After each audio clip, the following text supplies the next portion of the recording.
Welcome, colleagues and professionals in project management. Today, we are going to take a look at questions from the risk area in preparation for your PMP exam. Let's jump straight into the first set of questions. Your company is going through an agile transformation. The Agile PMO has decided to carry out research to deduce if your firm is well suited for agile. Which of the following resources would you use to do this? Is it A, suitability assessment radar chart? Is it B, probability and impacts matrix chart? C, risk breakdown structure chart? Or D, continuum of life cycles chart?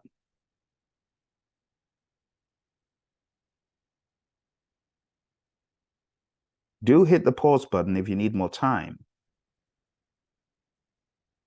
Now, using the process of elimination, it says, going through an agile transformation. How do you know if your firm is well suited for agile? This is very specific. So using the process of elimination, there are some things that don't help us know if a firm is well suited for agile. It would not be the continuum of life cycles chart. This looks at project suitability generally, but it's not the best answer either. C, risk breakdown structure chart, is not a good fit to help know if your firm is suited for agile. Probability and impacts matrix is helpful when computing a risk score, so it's not that. The best answer is A. It's the suitability assessment radar chart. This is talked about in the Agile Practice Guide. Agile Practice Guide, and the page is 126.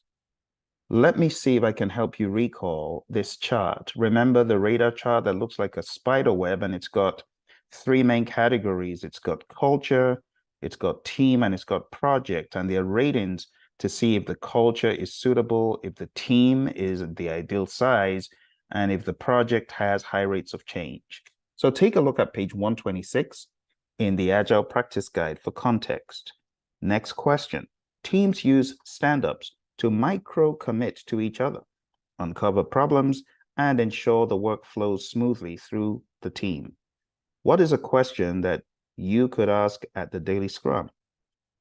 Is it, what did I complete since the last release? Is it what I'm planning to complete between now and the next release? Is it C, what are my risks or problems?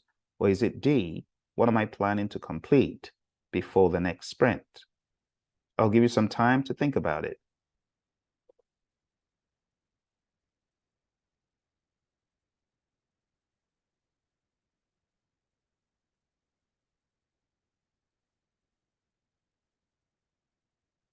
All right, let's take a look at the answer. So the three questions in the world of Scrum are, what did I do yesterday to move us towards the goal? What will I do today to move us towards the goal? And are there any impediments? So which of these fits the bill? It's not about releases, so that immediately disqualifies A and B. You see the word release, you got to be careful with that. And the final one, what am I planning to complete before the next sprint? That doesn't make sense. That is not what the question is. The only one that syncs best is, what are my risks or problems? In other words, what are the impediments? So the best answer for this one, my friends, is C. What are my risks or problems? Again, if you go to the Agile Practice Guide, remember, everything is not verbatim in every single Agile publication, but in the Agile Practice Guide, this is the third question on page 53. What are my impediments, in brackets, or risks or problems? You do know that a risk is an impediment waiting to happen. Well, it's also good to capture these at the source in these meetings. Not that you will solve the problems in the meeting, but capturing risks and impediments just makes sense. Let's move on to the next question. You are a PMO manager in your firm. You're working with one of your project managers on a process to ensure that the degree, type, and visibility of risk management are proportionate to both risks and the importance of her project to the organization and other stakeholders. How can you best explain this? Is it A, this is risk planning, B, this is risk implementation. C, this is risk identification. D, this is risk monitoring. What do you think?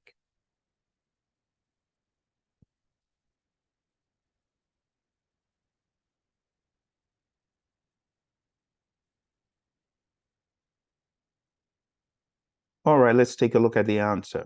So there's a clue here. Ensure that the degree, type, and visibility are proportionate to both risks and the importance of her project to the organization. Visibility of risk management, proportionate. This is a planning thing.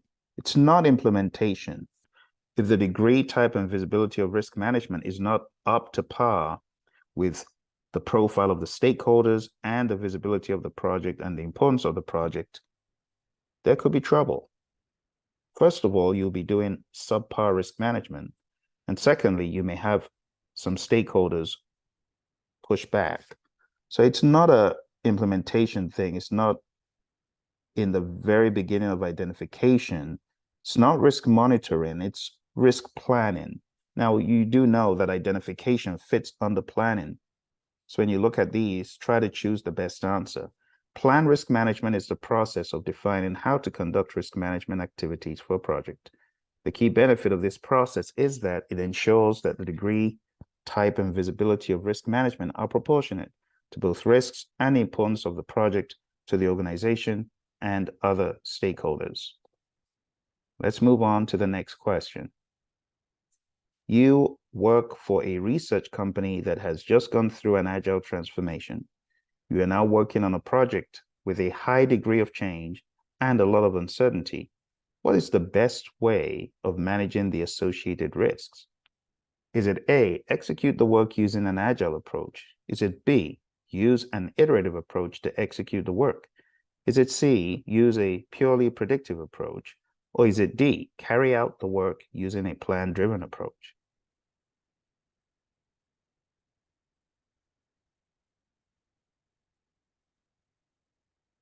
All right. Hit the pause button if you need more time. So it says you've just gone through an agile transformation. Common sense immediately should ask, why would you want to go back to using purely predictive? That's suspicious, right? It says the project has a high degree of change and a lot of uncertainty. This is a recipe for agile all day long. It wouldn't make sense to go predictive or plan-driven. It wouldn't make sense to go purely iterative because iterative delivers one time. Iterative is not the same as agile.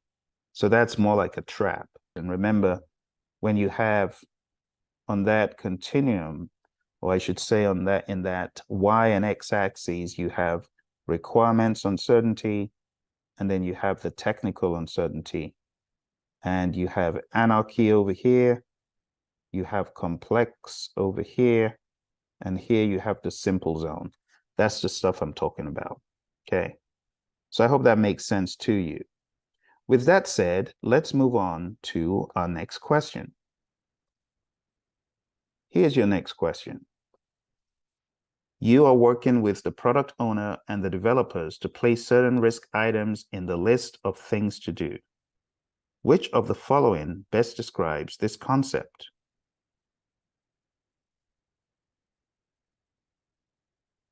Hit the pause button if you need more time. So this is a pretty straightforward one.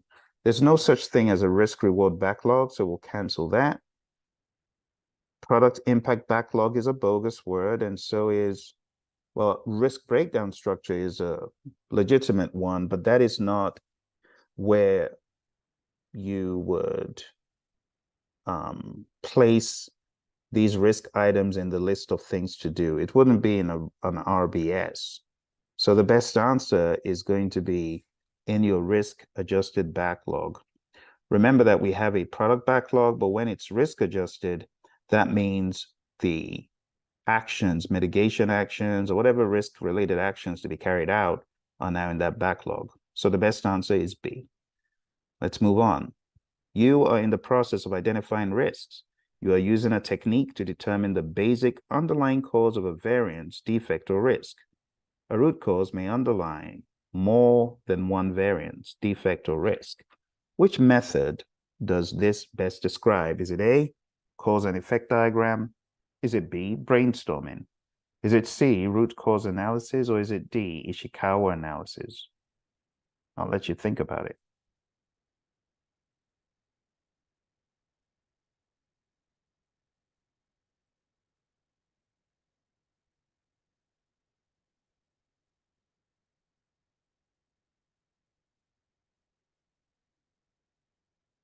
So let's move on to the process of elimination.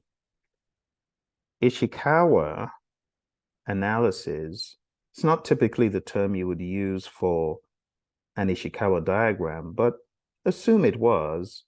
An alarm bell should go off in that A, cause and effect diagram, and D, Ishikawa diagram pretty much mean the same thing. So if you want to say Ishikawa, cause and effect, you're saying the same thing. That's a red light. It's not those because there's a more precise one. And while brainstorming is good, the best answer in this case is C. It's a root cause analysis, and you can read this directly in PMBOK 6, page 415. And it says root cause analysis is typically used to discover the underlying causes that lead to a problem and develop preventive action. It can be used to identify threats by starting with a problem statement and exploring which threats might result in that problem occurring. The same technique can be used to find opportunities by starting with a benefit statement, for example, early delivery or under budget, and exploring which opportunities might result in that benefit being realized. All right, let's move on to the next question. Next question here. Descriptive terms such as very high, high, medium, low, and very low, or numeric values can be used for probability and impact when creating a probability times impact matrix. Which term best describes this numeric value? I'll give you some time.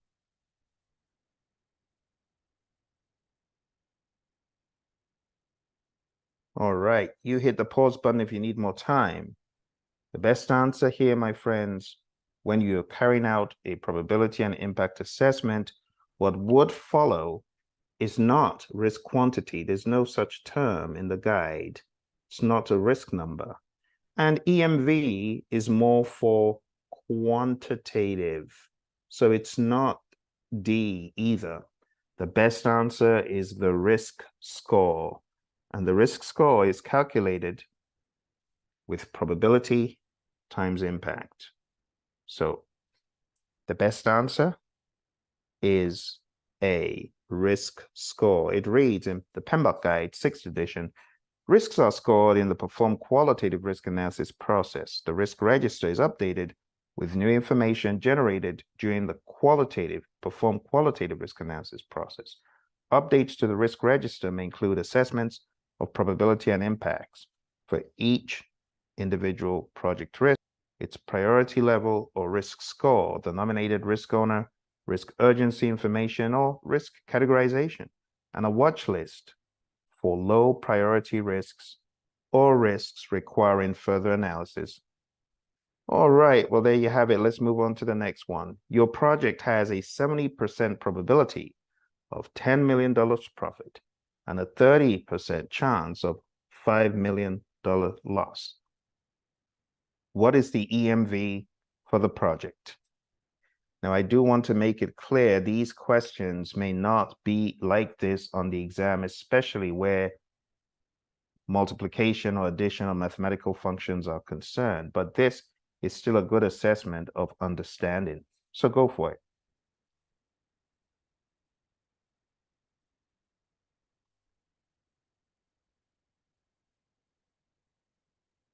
All right. So expected monetary value is probability times impact. You need to do this for both the chance of loss and the chance of profit. You're going to have 0.7 times 10 million, and that gives you 7 million.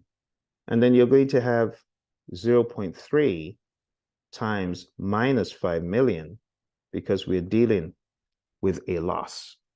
and that will be minus 1.5 million. You add them together, it becomes 7 minus 1.5. And from there, you derive the answer. Now, I'm curious, did you get the answer that I'm showing on the screen? The answer is 5.5 million when you do the addition of both variables. So the answer should be A. All right, let's move on, my friends. You are in the process of determining which individual project risk or other sources of uncertainty have the most potential impact on project outcomes. Which method does this describe? I'll give you a few moments.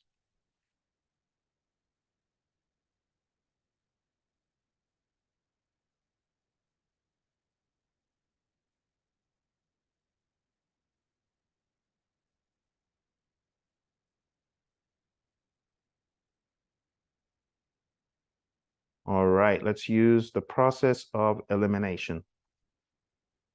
So it says the method for determining the risks that have the most potential impact.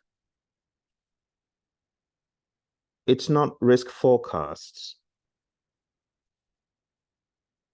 And while simulation, in a sense, is not a wrong answer, it's not the best answer because we have to be precise about the tools and techniques that are best. It's also not decision tree analysis, even though one could argue that that could give some insights. But the very best answer is sensitivity analysis. Remember, we talk about the tornado diagram and how that is an example of sensitivity analysis. The length of the bars show you which risks are most sensitive. In other words, which of these risks could greatly affect the project most? So the answer is A. This analytical technique, sensitivity analysis, is used to determine which individual project risks or sources of uncertainty have the most potential impact on the project's outcome by correlating variations in project outcomes with variations in elements of a quantitative risk analysis model is the word. All right, let's go ahead and let's move on to the next one. Here's the next question. Oh, and I foolishly showed it, so I apologize. I'm going to act like you didn't see it. Maybe you didn't, maybe you did. The product owner removed 5 stories from the product backlog after meeting with the stakeholders. Which risk response strategy is this? Is it mitigate, accept, avoid, or transfer?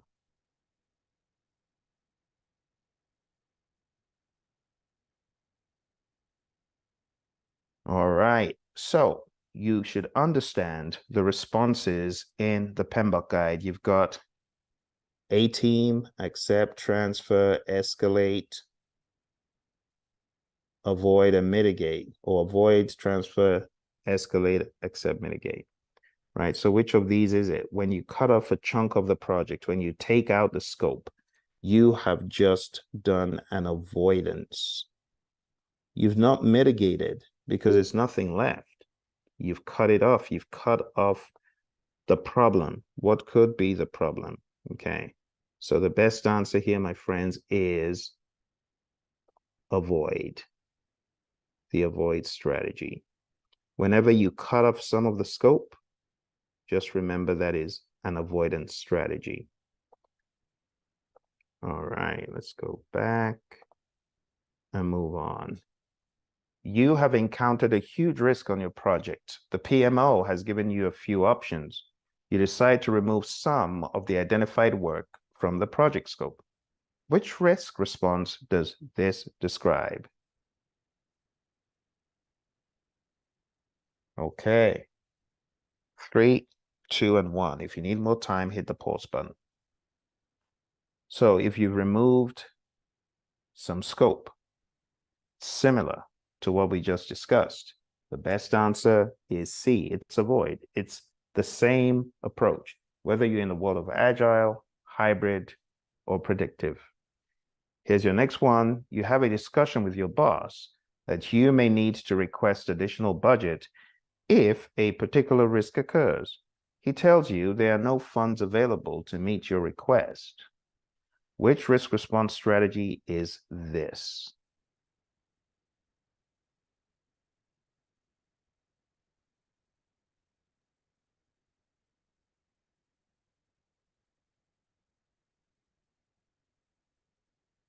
All right, let's go ahead and check out the options. So, asking for additional budget if a risk occurs. You see, that's the key word. If this happens, I'll need to ask you for this. I may need to ask you for more money if this risk happens because it's reactive, it's not proactive. So it's not mitigate and it's not transfer. So it boils down to two. It's one of the accepts. Is it active accept or is it passive accept? It's got to be one of them. Which one did you choose? If you chose passive accept, you are correct because there are no funds available.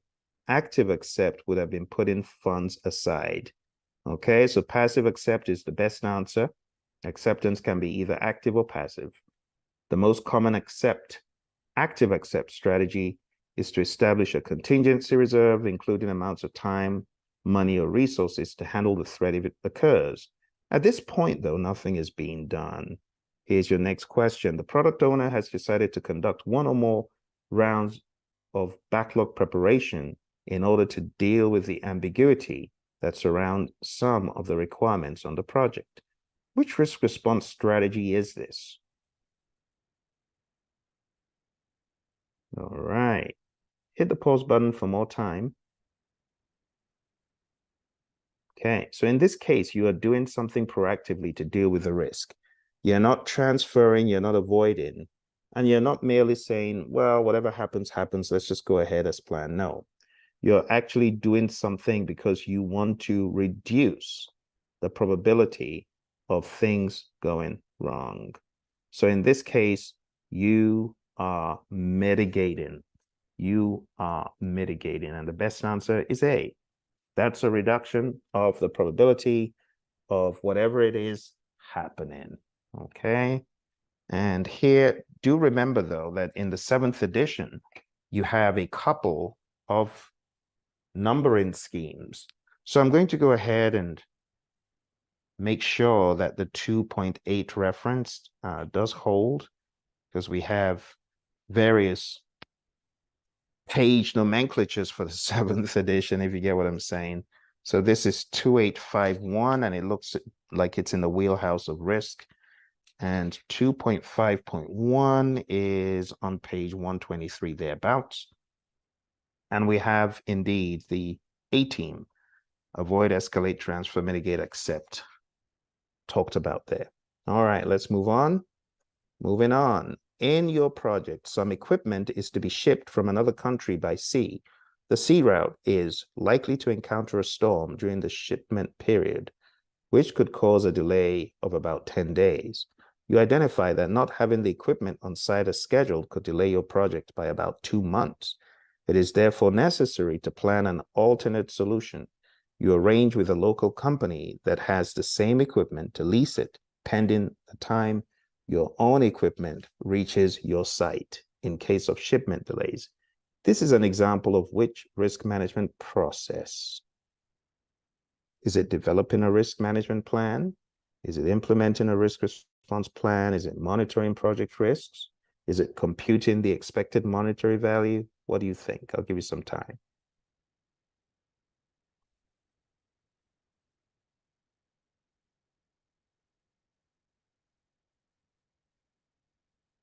All right. So let's take a look at the language. You arrange. You're not thinking of doing it, you are doing it. You arrange with a local company to do all these things. So it's not computing EMV and it's not monitoring project risk. You are carrying out something, arranging, right? It's not developing a risk management plan. This is really more like a risk response plan. It's like carrying out a plan. See, you arrange with a local company. You have the equipment. We want to make sure we got your equipment to back us up. You're implementing a risk response plan. What you're doing is you are trying your best to stem the tide, the impact, if that risk happens. So, in essence, you are implementing a risk response plan, some sort of mitigation measure. Can't totally avoid it, but you could mitigate it. All right, so your plan B is an alternate solution. Let's move on. So it says you have implemented a risk response to deal with an identified risk, B. All right, next one. You have assigned some risk response actions to risk owners outside the immediate project team. Many of these risk owners have other competing demands. Which approach will you use to ensure responses are implemented?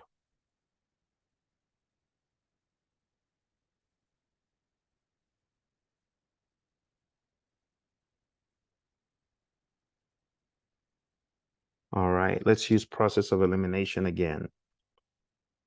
You want to make sure that the responses were implemented. Coercion or punishment is never the best option. You can't say, I'm going to ensure that you do this by punishing people if they don't. No, that's not the route we take. A mere stakeholder matrix is not really clear. Maybe it's a stakeholder engagement assessment matrix, but again, that in and of itself is not enough, right, to ensure responses are implemented. Doesn't make sense to choose that. So it wouldn't be stakeholder matrix. We've got two options. We have risk audits and we have influencing. Think about risk audits. They are after the fact, right? It's not ensuring that the response is implemented. A risk audit checks the effectiveness of your risk strategy or your risk approach in general. But when it comes to influencing, that is leadership. And that is a valid way for you to ensure that indeed the stakeholders or the team members or whoever did carry out what needed to be done. So the best answer is D, my friends. So there you have it, my friends. The best answer is D. It's influencing. You can find this on page 451 of PMBOK 6. It says interpersonal and team skills that can be used for this process include, but are not limited to, influencing. All right, let's move on. Your team has overcome a huge risk, and you need to ensure that this risk is gone once and for all. You decide to conduct a risk assessment as part of what? What should your risk reassessment be part of? Think about it.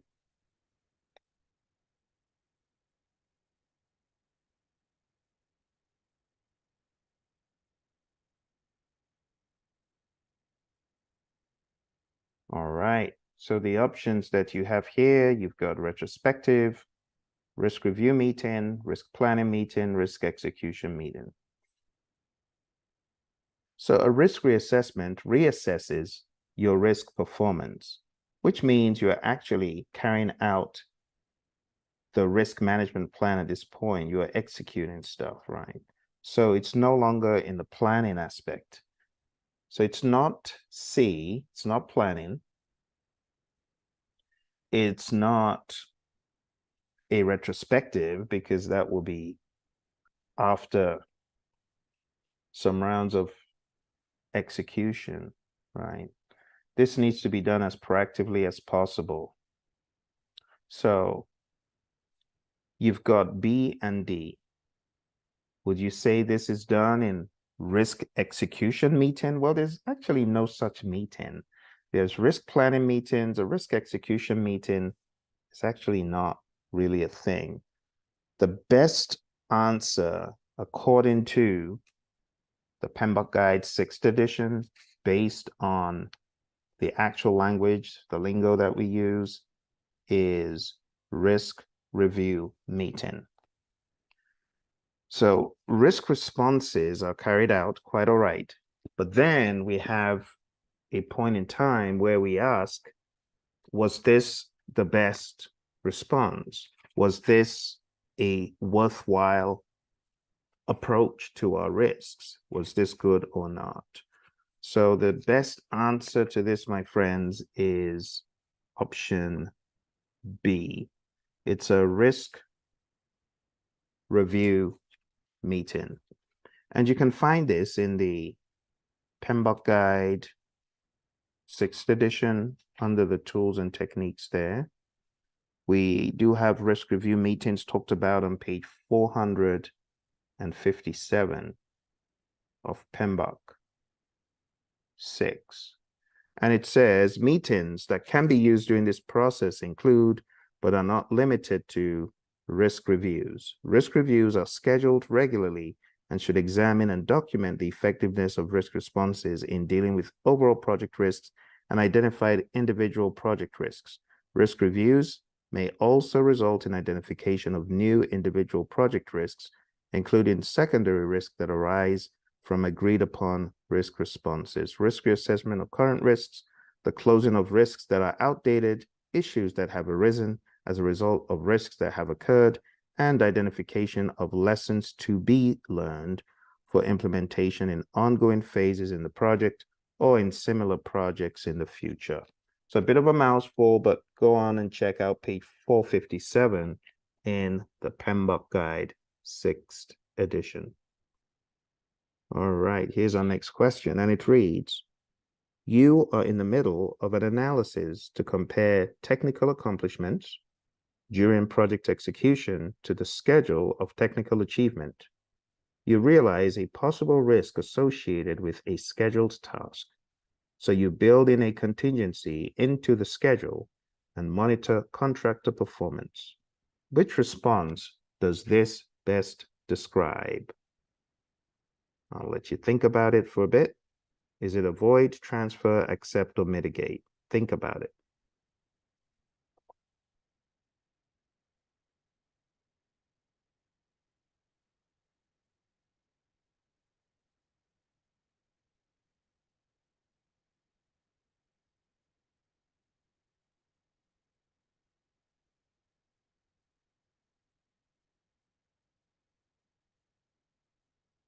All right. So there's a trick to this, my friends. Anytime you see contingency as part of a risk measure, you need to understand that contingencies are always associated with after the fact action. So the best answer to this is accept. When you accept a risk, you could at the same time say, well, if this risk happens, let's build in a contingency. Or you could say, let's build in a contingency to cushion whatever happens, but you're not doing anything proactive. You are accepting. The only thing you're doing is putting money aside. So we could say that is a little bit more of an active accept, but in reality, it does not equate to a mitigate action, if that makes sense. When you're using a contingency, it's as though you're saying, okay, whatever happens, happens. We're just going to accept it, right? When you mitigate, you're doing something proactive to stem the tide, to either reduce the probability or the impact, or if you take the avoid strategy, you're actually avoiding the risk altogether, right? You're preventing the risk from happening. So this, again, you can find this in the PMBOK Guide 7th edition this time, and it's under 2.8.5.1, that whole narrative about accept. And it says, actively accepting a risk can include developing a contingency plan that would be triggered if the event occurred. So this is more of the accept clause than anything else. All right. With that said, my friends, we are going into our next zone where we take a look at some additional situational questions of a more exam stringent level. The language is always different in these, and this one reads, as a project manager in the construction industry, you are leading a project to build a new commercial complex. During the execution phase, you identify a potential risk related to adverse weather conditions that could impact the project. What should you do next to manage this risk effectively? I'll give you some time to think about it.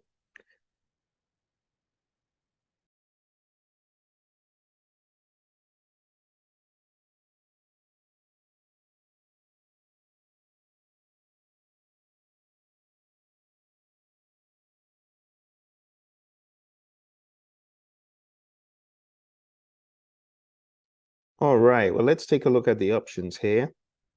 You have A, assess the probability and impact of the adverse weather conditions on the project.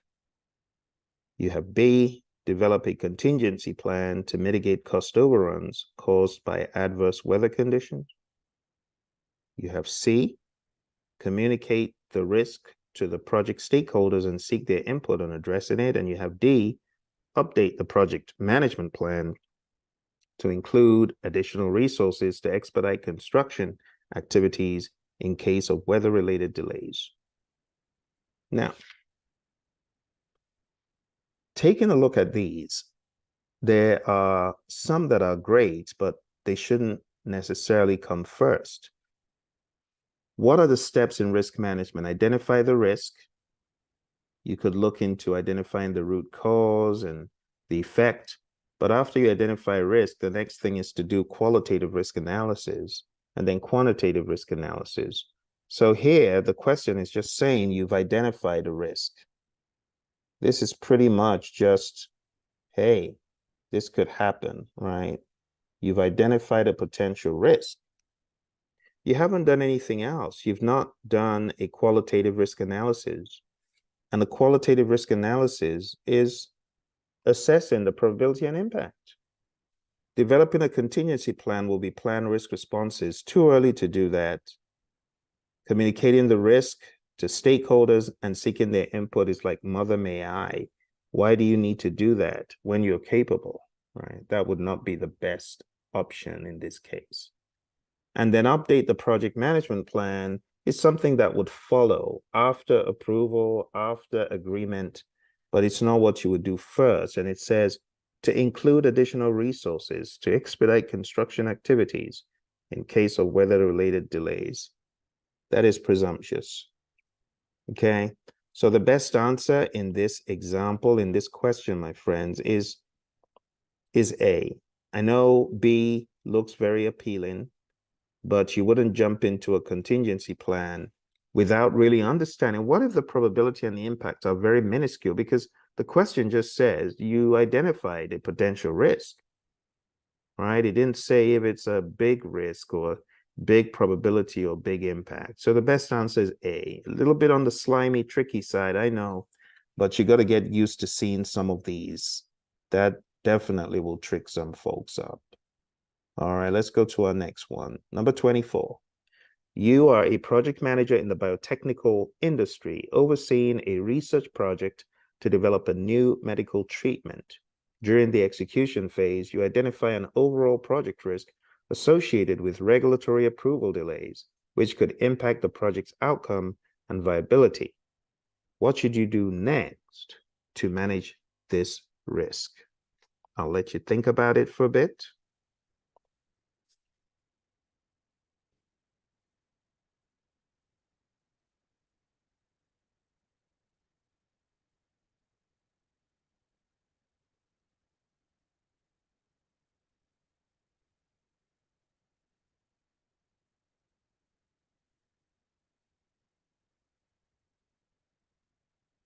All right, let's go ahead and analyze this question.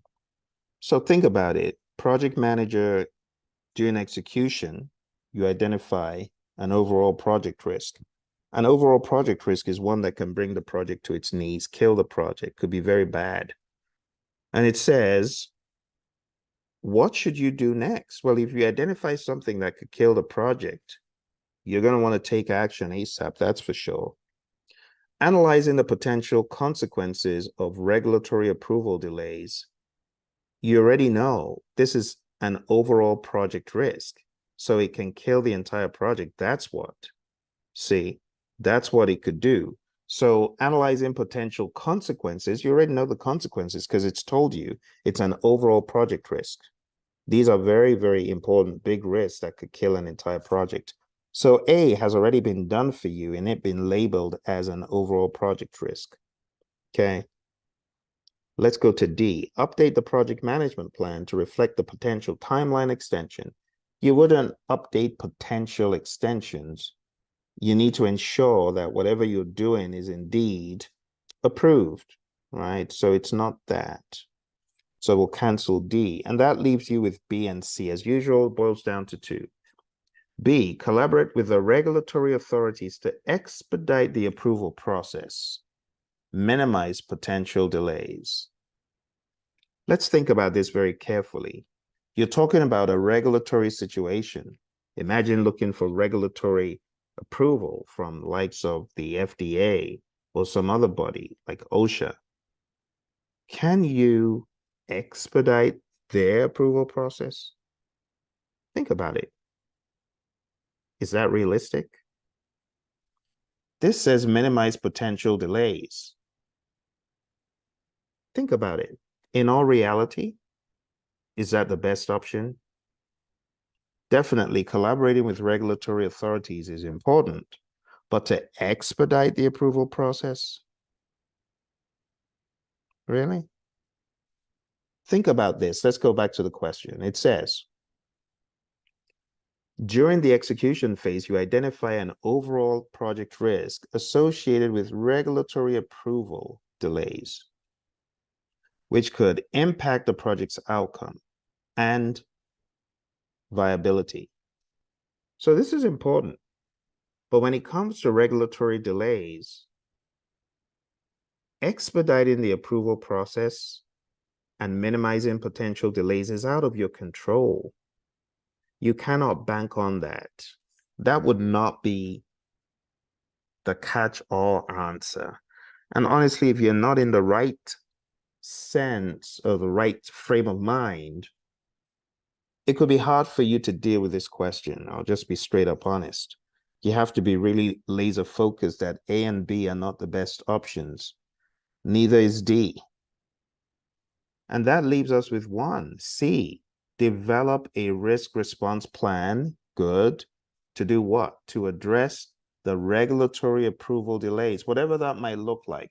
But we cannot prescribe that it's going to be this. We may not even have inroads to those regulatory authorities, which is why B is not the best. It's presumptuous, right? But if we look at C, let's take all the markings away. Develop a risk response plan to address the regulatory approval delays, whatever that might look like. We don't know right now, and ensure project continuity. It will lead to a win. But in B, how do we know we have those inroads? And how do we know that will lead to a win? It's a bit out of our control. Like I said, A has already been done for you pretty much. And D is early. So the best answer here, my friends, is none other than develop a risk response plan. The explanation here says this is an overall project risk. By developing a risk response plan to address the regulatory approval delays and ensure project continuity, the project manager can proactively manage the risk, implementing appropriate strategies to mitigate the impact on the project timeline and maintain progress. Option B, collaborating with regulatory authorities, could be a valuable strategy, but it might not always be entirely within your control, and it might not eliminate all delays. Therefore, it should be part of your risk response plan rather than the immediate next step, given that the consequence of regulatory approval is already known to be the potential impact on the project's outcome and viability. Most appropriate next step would indeed be to develop a risk response plan. All right, these questions, like I said, are a cut above. They make you think, and they are definitely a whole lot more difficult. They up the ante, but it puts you in that exam state of mind. Question 25. As a project manager in the financial and banking industry, you are leading a project. I'm going to let you read it just so that you get into the character of the exam, and I'm going to let you spend some time thinking of how to answer it. I'll give you some time differently this time.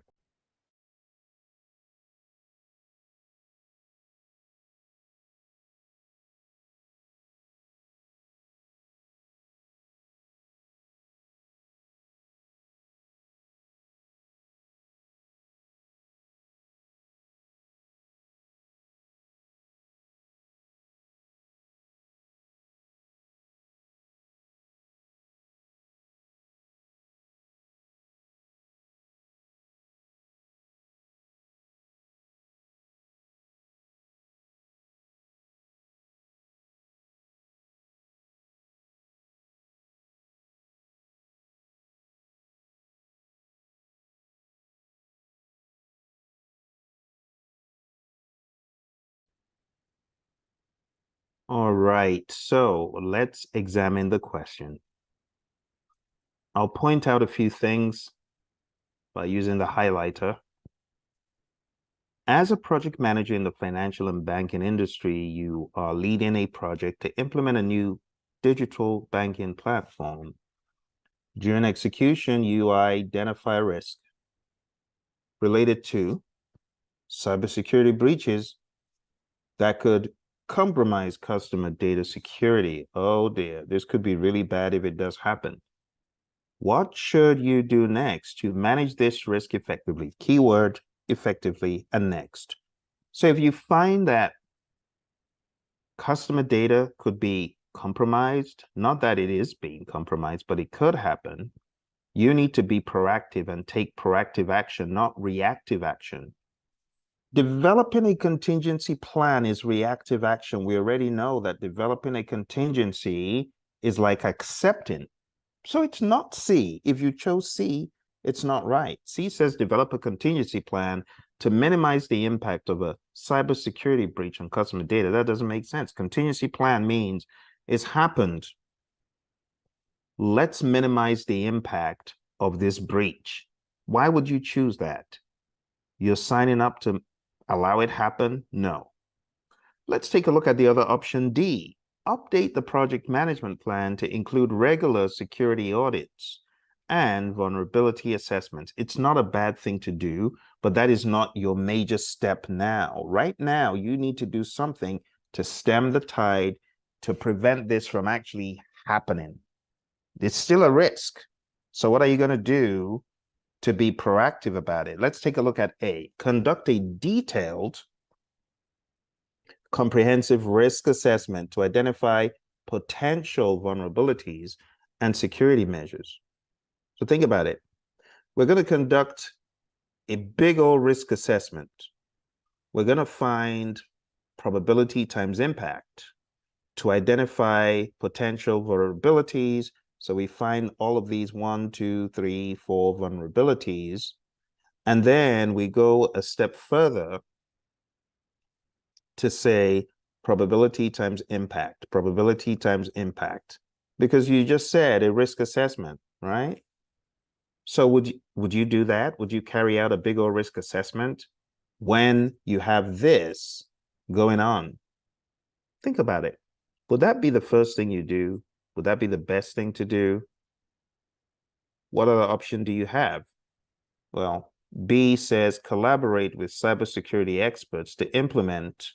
You're going to implement this ASAP, robust security controls, and preventive. You're going to prevent this from happening. That's what you need to do, because this is a cybersecurity risk. You need to prevent it from happening. You need to be aggressive, right? So D is presumptuous, C is reactive. A, conduct a detailed, comprehensive risk assessment. Detailed? assessment and don't do anything about the exposure is not the best option. What you do want to do is collaborate with cybersecurity experts. They can do all the assessment stuff that they need to as part of implementing robust security controls and preventive measures. You want to go with that. That is the best option for this question, my friends. Okay. So the best answer I would have imagined is B. The rationale: by collaborating with cybersecurity experts to implement robust security controls and preventive measures, the project manager can proactively manage the risk of cybersecurity breaches, safeguard customer data, and ensure successful implementation of the digital banking platform. You need prevention. That's the most important thing. All right. Well, I hope this has been making sense. It's a very long session, but risk is a beast, and we very much needed to do this. Let's take a look at our final question, the spinner. It reads, an experienced project manager on a hybrid project resigns, and a new project manager joins the team. During the initial assessment of project documentation, the new project manager discovers that the impediment log has not been updated for the past month. What should the project manager do first?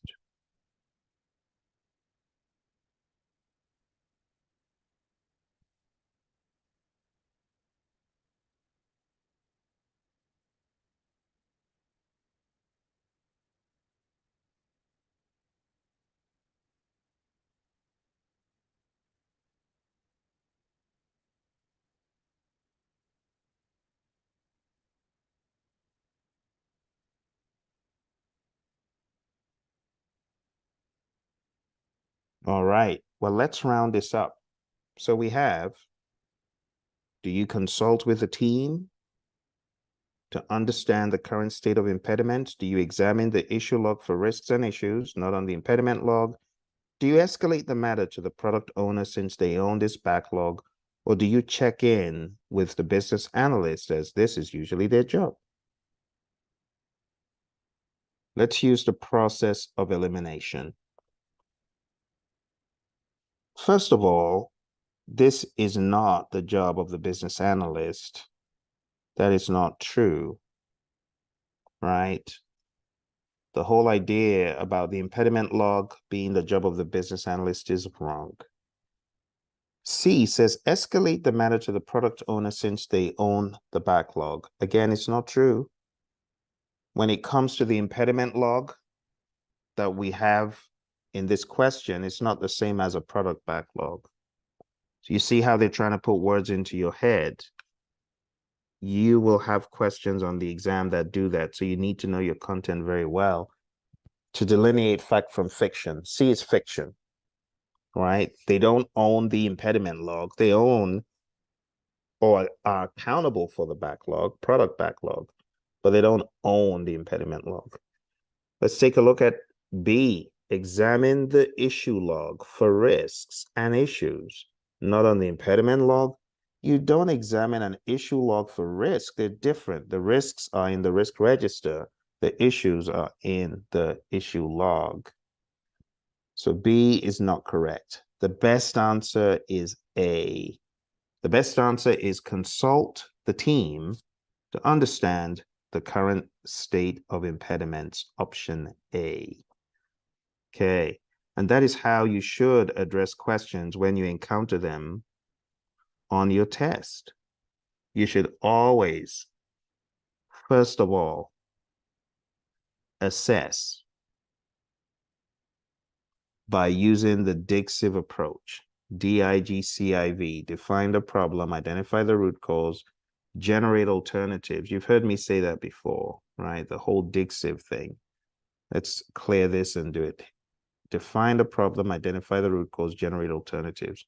Then you choose the best alternative. And then you go through it mentally and make sure that it's indeed the best, right? We have implement and verify, but you got to do this mentally on the exam. But practically, what is the problem of this in this question? Identify the root cause, generate alternatives, and then choose the best alternative. Okay? So my friends, I know lots of you getting ready for this test. I know you're working hard. I applaud you on working hard, but I want to challenge you even more to